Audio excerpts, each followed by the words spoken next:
Welcome back to the Butterfly Season podcast. I am so happy to just be spending this time with you guys today. And I want to share with you what dropped in for me that I'm really excited to talk to you guys about. And that is vulnerability, authenticity, and the power of it. And I have a background in marketing, advertising, PR, branding, all of the things. Ran an agency for 6 years that helped businesses position themselves, and whether that be on the branding front, marketing, public relations, ads front.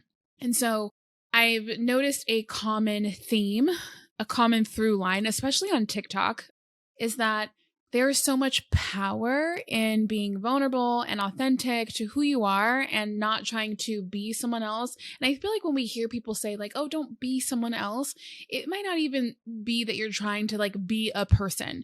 It could also mean like different attributes of different people that you like about them and you want to embody that yourself. But sometimes that can come off as inauthentic. And my challenge to you guys today is to literally vibe higher, exist loudly, and be fearlessly authentic, even if it is scary.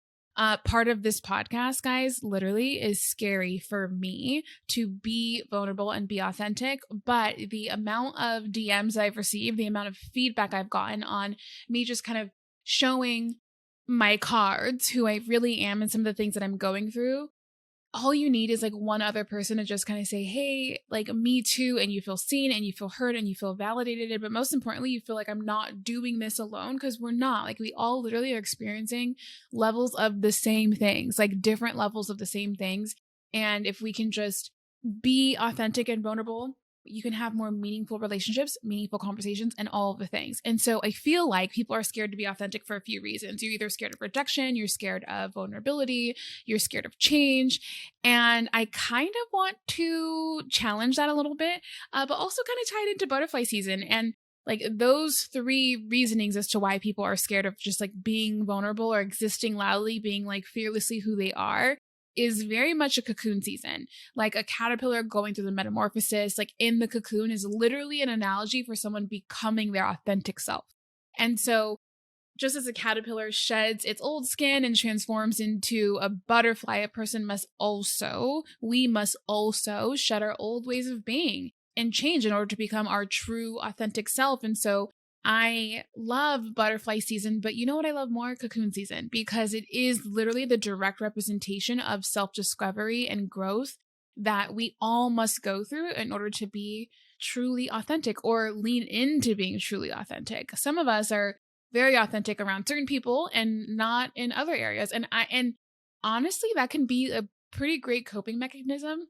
When I was in law school, I was usually the only Black person in the class.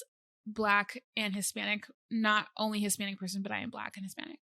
And I would talk different. Like I wouldn't talk the same way I would talk with my friends as I would in law school or working at a firm or working for a judge. I just wouldn't talk the same. Like I wouldn't use double negatives. I wouldn't be like, girl, stop, right? Like I wouldn't talk how like I would normally talk. And I'm highlighting that because some of us are authentic in certain circles and some of us are inauthentic in other circles. And my challenge is, how can we be authentic everywhere we show up? There's so much more to unpack about being Black and law school and corporate and all of the things, not for this podcast, but that is just an example that you guys can see and try on to see, is that true for you, just in a different way. But back to the cocoon, similarly to, going through that like metamorphosis and shedding your old self to become who you or really live in your authentic self.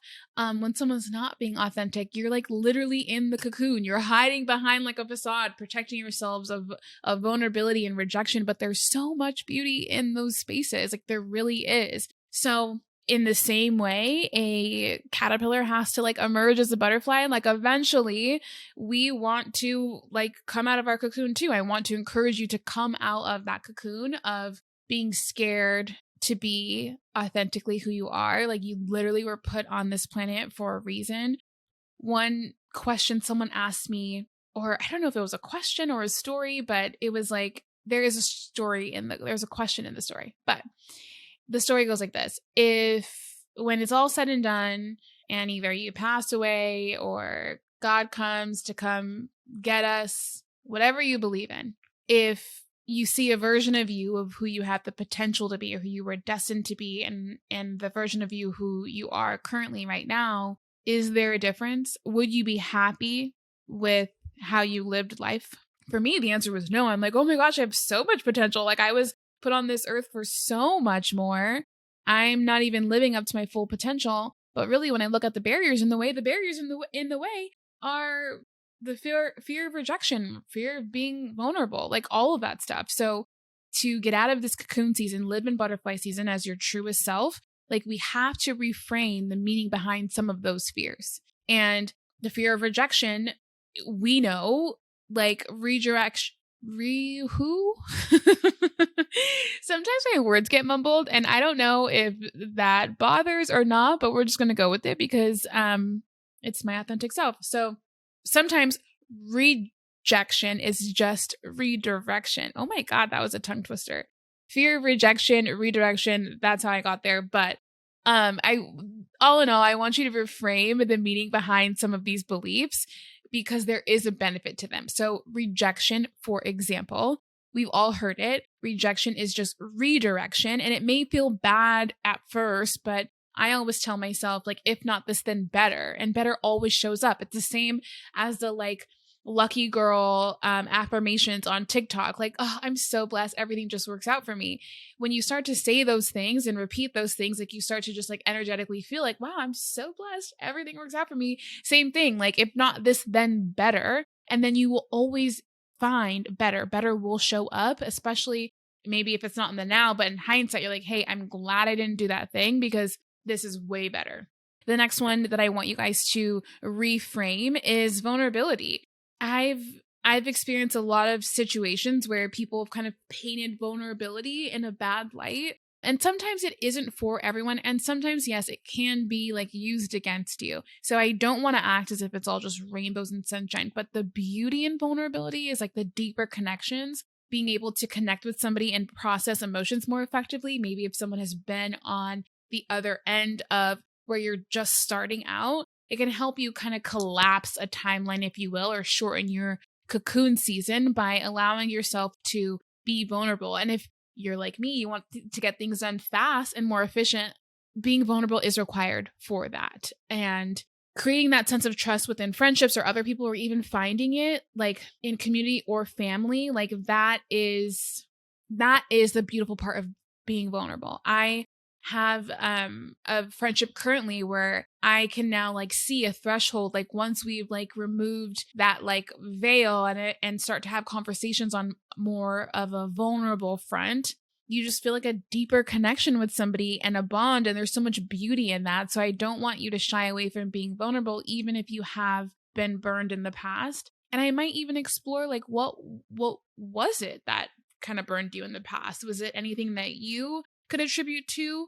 Not to say that it's all you, but if we're wanting to look within ourselves, what are the things that you can do to change so that those behaviors don't happen again? And is there deeper meaning as to why you might show up in those ways that you can kind of unpack also? If you haven't listened to the episode on self with the lowercase s and capital S, self, knowing the difference and how it's so powerful, I would encourage you to do that, especially in relation to the fear of being vulnerable and creating deeper relationships with people and allowing yourself to kind of just be vulnerably who you are. But another and the final one that I want you guys to kind of reframe is the fear of change. Change brings so much good. I am a creature of habit. And so part of me saying this is also talking to myself. I will go to the restaurant and order the same exact thing over and over and over and over again and like really never experiment. So I've been trying to kind of get out of that habit slowly but surely. But I want you to think about the very worst time in your life. Like if you would have never evolved from that moment, who would you be right now? Like, I am so grateful that I experienced some of the things that I experienced. I've gone through some of the things that I've gone through because they have made me such a resilient person. I on the podcast with Keisha, if you haven't heard that one, I would go listen to that one too, talking about codependency in marriage and the importance of building resiliency. She shared the story, I think it was about monks, and that they planted trees, watered them, put sun on them, but they were like in a dome inside. And the trees grew tall and they were so beautiful, but they all just fell down. And the reason why they fell down is because they didn't build like strong enough roots to sustain like how tall they were getting. And trees' roots get stronger with the outside elements, wind, rain, snow, all of that, right? And so they build stronger roots. And if you don't have those elements, those hard things, if you don't go through the hard things, you can't evolve as a stronger person. And so when I think about some of the very worst times in my life in high school, as an early teen, if I literally have never experienced those things and never evolved from that person, are you kidding? I would be embarrassed at how I would show up in life.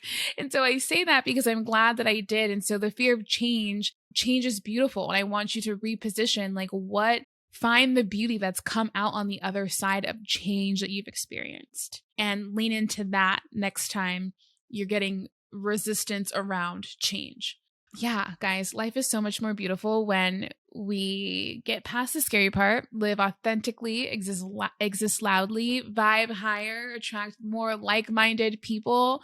Things just feel easier. But what's required is the metamorphosis. We have to go through that. So I hope this is a reminder for you today to push past the fear of rejection, vulnerability, and change so that you can live fully in your butterfly season.